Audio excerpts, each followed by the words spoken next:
So అసలు మీకు కాకినాడకి ఎంపీగా ఉదయ్ శ్రీనివాస్ కావాలనుకుంటున్నారా, సునీల్ గారు కావాలనుకుంటున్నారా? మాకు అయితే సునీల్ గారే కావాలండి.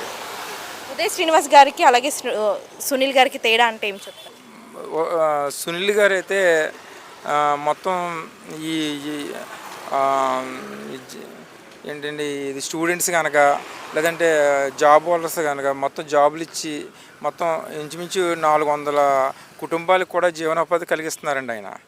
అది మటుకి ఖచ్చితంగా జరుగుతుంది. అలాగే ప్రతి ఊరికి కూడా కోటి రూపాయలు చొప్పున ఇస్తా అని చెప్పి కూడా ఆయన ప్రకటించారండి.